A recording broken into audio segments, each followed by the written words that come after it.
በጂ20 ሰሚት በደቡብ አፍሪካ በነበረን ቆይታ ኢትዮጵያን መጥተው እንዲጎበኙ ያቀረብኩላቸውን ግብዣ ተከትለው ዛሬ ኦፊሻል ጉብኝት በኢትዮጵያ ለማድረግ ስለመጡ ያለኝን አክብሮትና ደስታ ልገልጽላቸው ፈልጋለሁ።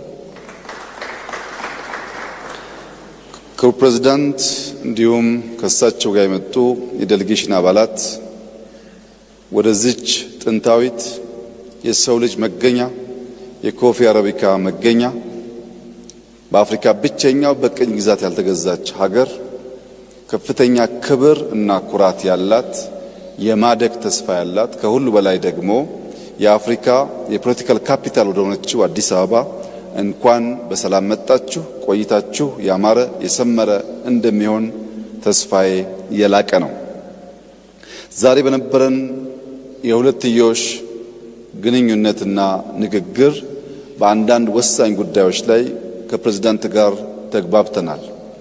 አንደኛው በኢትዮጵያና በቱርክ መካከል የሚደረገው የንግድ ልውውጥ ቢያንስ $1 ቢሊዮን መሙላት እንችልና ከዚያም በላይ ማደግ እንዲችል በሁለቱም መንግስታት ታቅዶ እንዲሰራበት እንዲሁም የቢዝነስ ሴክተሮች ዳይቨርሲፋይ እንዲደረጉና በሁለታችን መካከል ያለው የንግድ ልውውጥ እንዲያድግ ከስምምነት ተደርሷል።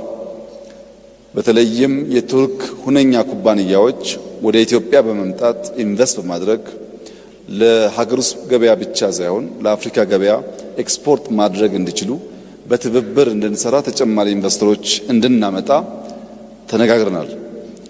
ከዚህ በተጨማሪ ኢትዮጵያ በዓለም ላይ ፈጣን እድገት እያመጡ ካሉ ጥቂት ሀገራት መካከል አንዷ ስትሆን በዚህ ዓመት የ10.2% እድገት ትጠብቃለች። የዚህ እድገት ቀጣይነት መረጋገጥ የሚችለው ከ130 ሚሊዮን ሕዝብ በላይ ያላት ሀገር የሲ አክሰስ ተከልክላ በዓለም ላይ ካለው ልምምድና ትሬንድ ውጪ በጠላቶቻችን ደባ ለረጅም ጊዜ የጂኦግራፊ እስረኛ ሆና እንድትቆይ መደረጉ ትክክል አለመሆኑንና እንደ ቱርኪያ ያሉ የኢትዮጵያ ወዳጆች በዲፕሎማቲክ መስኩ ጫና በመፍጠር በሰላማዊ መንገድ ኢትዮጵያ የሲ አክሰስ ማግኘት የምትችልበት ሁኔታ እንዲያግዙ በስፋት ተወያይተናል። ሎጂስቲክስ አንዱ ትልቁ ቦትልኔክ ነው ለኛ እድገት። ከዚያ ደግሞ የሲ አክሰስ ቁልፉን ነገር የሚይዝ ሲሆን ፕሬዝዳንት ኤርዶጋን ከዚህ አንጻር የበኩላቸው ሚና እንዲጫወቱ ጠንከር ያለ ውይይት አድርገናል። ለዚህም ምስጋና እናቀርባለን። ከዚህ ውጪ በጸረ ሽብር ትግሉ በጋራ ለመስራት የተስማማን ሲሆን በዚህ ዓመት ቱርኪዬ የኮፕ ዝግጅት ታዘጋጃለች።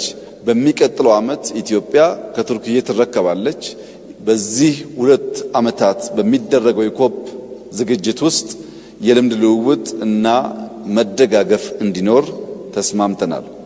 ኢትዮጵያ የአፍሪካ የፖለቲካል ካፒታል በመሆኗ አፍሪካ ከፍተኛ እድገት እያሳየች ያለችበት ዘመን ስለሆነ በሚቀጥሉት 20-30 ዓመታት አፍሪካ የሚገባትን ቦታ እንደምትይዝ ታምኖ እየተሰራ ስለሆነ ቱርኪዬ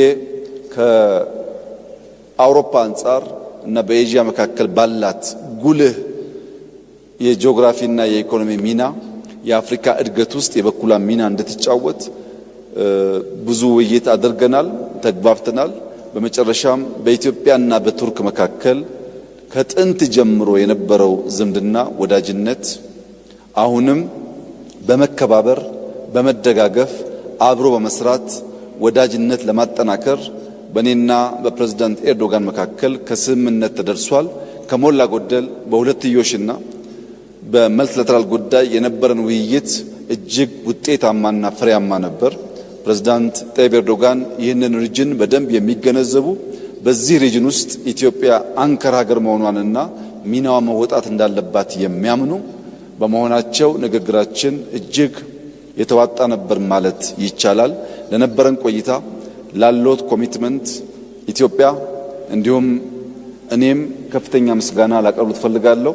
እንኳን በሰላም መጡ። ቆይታው ያማረ የሰመረ እንዲሆን እመኛለሁ። አመሰግናለሁ።